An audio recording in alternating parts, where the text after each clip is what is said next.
we started our preaching for the last 4 weeks.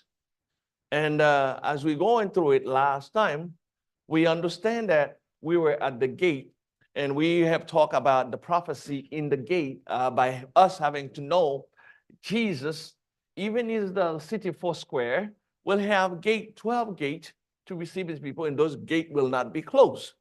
They will be open day and night because he will be there to secure his son and his daughter. Nothing will happen. We understand when we look the passage from Luke chapter 7, so far we come to the understanding that what Jesus has done was unique. So unique that some people will have some issue with it. Looking onto the verses, as we studied, we will extrapolate on so we can continue, which I hope that our mind will be clearer to absorb and understand what's going on with that story. So the Powerhouse, Jesus came in and not only put everybody on their feet, but the authorities, they had issue because you have someone more powerful than they are. Now, as we come along within the section of knowing what Jesus will do next, we come to the understanding that Jesus told the lady, the mom, don't cry, do not cry. Before he touched the briar, he tell them, do not cry. How many times we tell people do not cry and we have no solution for the issue? Remember that I told you in my country, in our native country, Haiti, we say that when kids are crying, they need something to help them. They're probably hungry. But when an adult cries, then something needs to be done about that. They have an issue that they need to deal with, and probably your counsel will help. So we at the crossroad now, to the understanding that Jesus told them, do not weep, and now come back to the briar and touch it, and call the young man out, and the young man came. And the first thing that the young man did was talking, right? So far, that's where we left, if I remember correctly. And if I did not remember, I'm sorry, that's where I'm going to pick it up and then connect everything together as we move along. So we understand that Jesus did something unique. And the uniqueness of having to have that young man, then others will start talking. Those that were in the multitudes were marveled about what happening to that funeral. And those that join in, the same issue. And then now we have the young man face to face with Jesus. He already talked to the mom not to cry. Now we have the young man talking. The Bible does not tell us what the young man said to Jesus. But imagine that were you being touched by God. What would you say? How would you say it? What will be your demeanor to know that you were dead?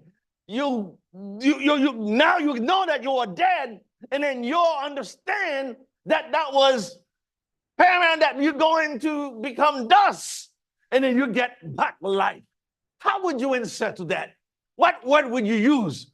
The young man probably confused, and in his confusion looking for answer. What am I doing here? Have you ever had someone that fitted out, and then when they come back, they said, where am I?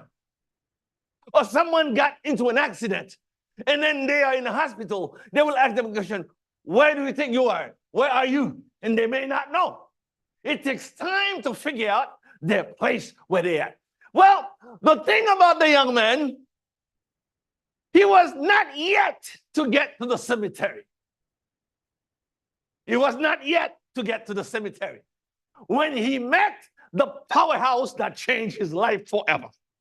Now, not only that, the people don't have a story to tell, the young man also became a gospel preacher.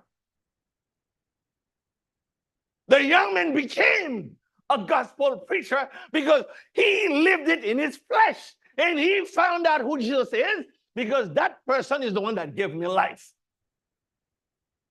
If you gave me life and I owe it to you, then whether I stay in church or not, I must testify about it.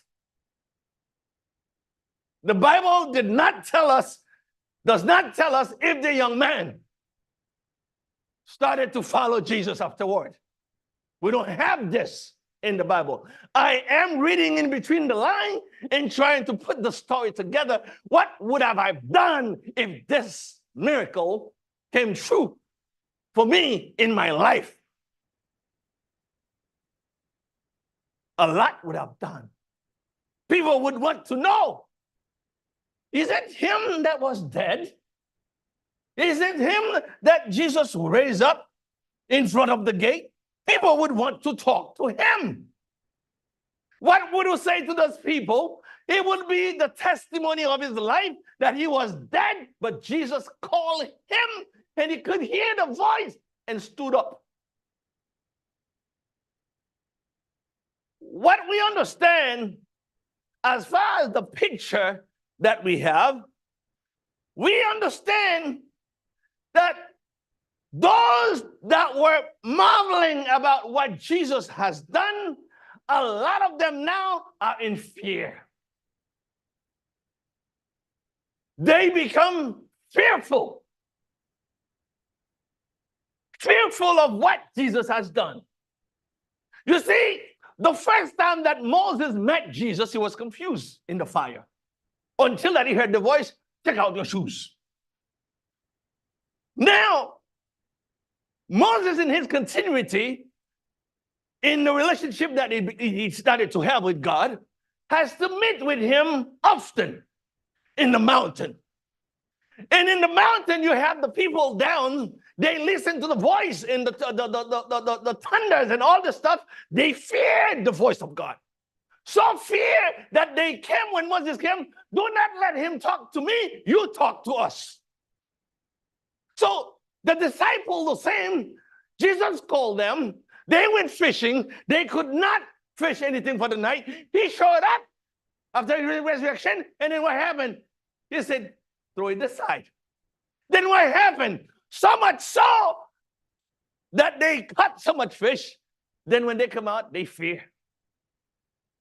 The reaction of everyone that met Jesus in a certain way or through a certain wonder or miracle is to fear what he has done. Our reaction to God is not to fear what he could do, but to lift it up in what he has done. When we look unto Jesus, we understand it's normal to be in fear for God. It's normal because you never know what will come next from his hand or from his mouth. So much so, his presence can consume people. So, not only that his presence can consume, but you also have to remind yourself, his presence can also bring you back. So, now we have a sad funeral that changed in a marvelous hymn of praises on behalf of Jesus. The funeral has changed. Many of us, we're complaining about our problems. We're complaining about our issues. We're complaining about the people that we have to inhumate. And then we ourselves are constricted because we're not following the word. We're scared of it. Anyone wonder, a lot of us that are in church, we want the end to be today. But when you look intrinsically, you ask yourself, will I be saved? Create fear. So, looking into that gospel that is being preached by the pastor of pastors is a gospel that will make people pee in the pants, if I may use it this way.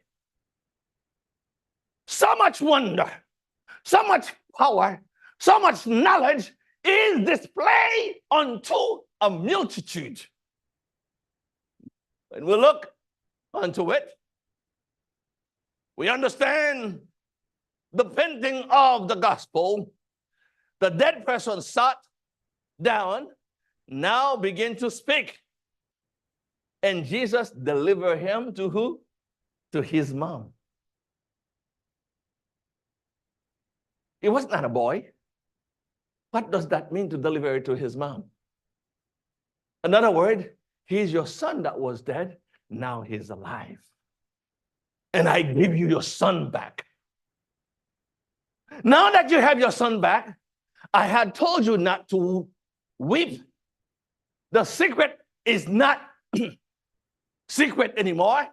It came to revelation that Jesus is so powerful that this young man is back into his mom's hand. When we look at what's going on, we understand that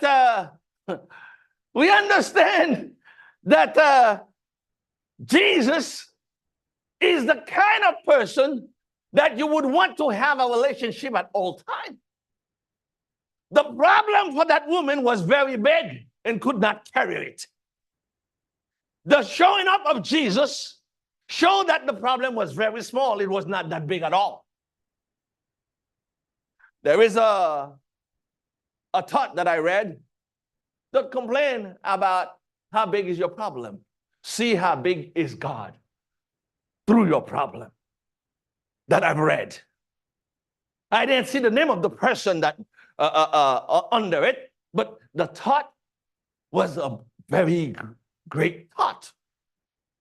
So now that we have the man in the hand of his mom, how did Jesus will make way to go back to where he wanted to go, or continue going, or go back to where he had to go?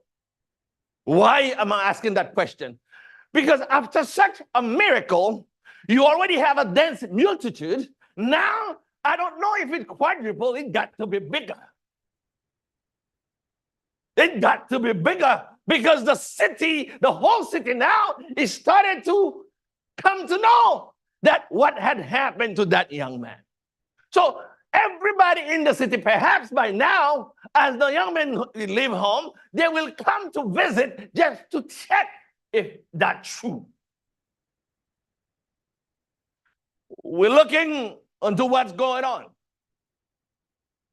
The mother going along, the people probably chanting. What was the chant? We don't know, but this event must let you in awe of who God is. And besides, we understand he did it by the gate. By the gate. In the Bible, we talk about the eastern gate of Jerusalem. You'll find this in the book of Acts chapter 3, verse 2. The eastern gate of Jerusalem, which is in Hebrew, is Shahar Arhaim, which is the gate of mercy. Shahar Arhaim, which means the gate of what? Of mercy. You see, many of us meet mercy not by the gate, but with a friend. Or many of us meet mercy while you were in your room at home. Or many of us met mercy while you were in a conference where a pastor is preaching. Or a friend presented to you mercy. Talking about Jesus, talking about what he can do, talking about his love and what you have to do in order to have a relationship with him. So the miracle that happened, as we said before, Jesus did it for what? By compassion. Remember that. He did it not because he had faith, but by compassion. When we look onto this powerhouse now changed the strata of the geopolitical place of Nain. He changed it. Change it because people want now to come visit the town. Change it because the man's still alive. Change it because the people that were in town probably have heard about Jesus. Now they have a place that they can congregate in front of the gate. They change. Well, we do not expect people to be changed to go see the gate. We would have expected people to be changed to know what Jesus can do. When we look unto the gate of mercy, which is the oldest gate in that ancient city, which is Jerusalem, constructed around 680, 6th century AD. This is one of the oldest gates. So we understand when we look unto Jesus, when he look unto us, things can change. Things can change. How did Peter change? Jesus looked unto Peter about the prophecy that had prophesied on him. When that comes to reality, on where Jesus is, while he was in the courtyard, he looked at Peter to remind him about what had been told on him. On us, Jesus prayed and said, you and everybody else that believe in him, we will have to look on him again when he comes. When we look at what's going on, let me read a few verses and then we will stop there. We understand that the gate marked a point of triumph for that guy. Just like it has been for Jesus Christ when he was to get in Jerusalem triumphantly. Triumphantly, he went to Jerusalem and people took clothes and they put it. He has to go through that gate.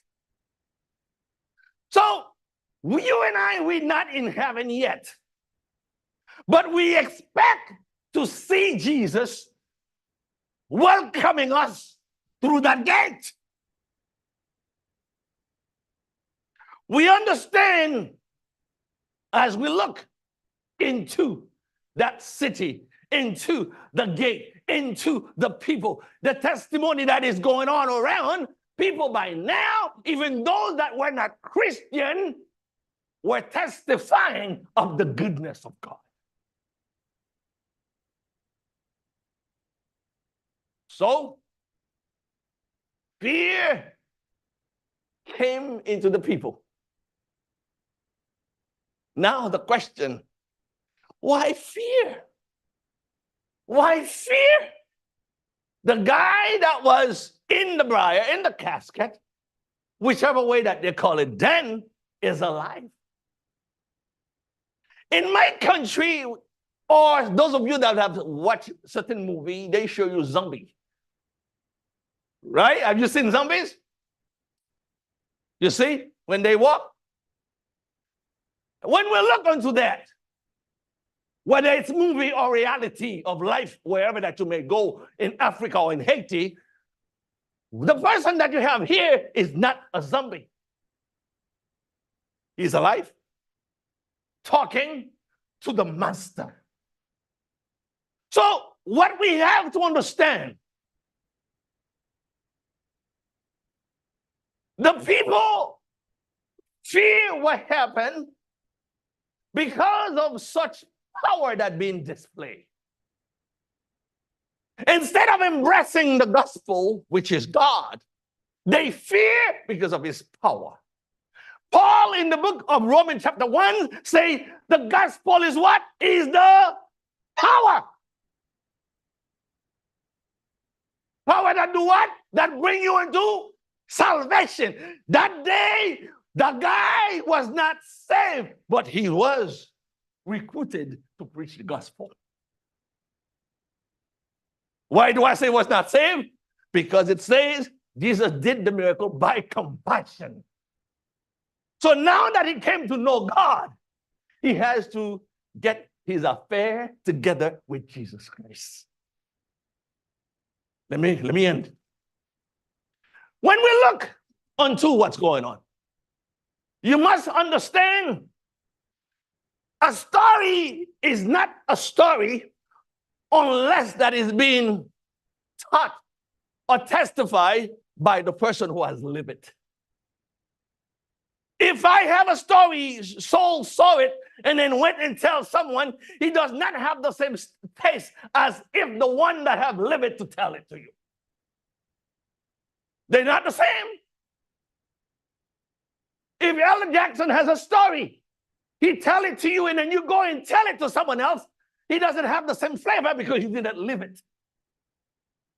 So when people are telling about what Jesus has done, people believe that it was happening because it's not only one person telling, it's the whole city. But when that guy who got the gift of life stand up in front of people to tell, people will say, yes, you're the one that lived it. I understand where you come from. In that way, let's magnify together God. Today, God brought salvation to humanity, and everybody can be resuscitated by God's name. In some of us, we are sleeping lethargically. Spiritually, we are sleeping. We fear what will happen next. My wife has a co-worker. She doesn't want Jesus to come back. She doesn't want Jesus to come back because she's living such a life. She does not have to see the doctor. She does not have to buy food. She does not, I'm just saying that. She does not want Jesus. She said that Jesus came already. You see what the Catholic has done to the people? Through the book that they call Left Behind. You see what the damage to correct in the mind of many? You see our struggle as a people of God to go out there, not to convince people, but to preach the gospel. So once we preach the gospel, now we not only acclaim and lifted up the name of Jesus, but you're telling them you've been through different things, and this is how God has taken care of it. My preaching today, I can only hope that it helps you to open your mind. There is nothing to fear when you're in the hand of God. Open your mind, though that we traversing calamities and pestilence around in this very first 21st century, it's okay because that's where the deliverance is coming. The Bible prophesies that they will come. We can't stop them. We should be joyful, as Sister Matthew say. We should be at peace. Or Emmanuel say, we should be at peace because Jesus already gave us peace before the problem came. I can only pray that God save us all. May God bless you today.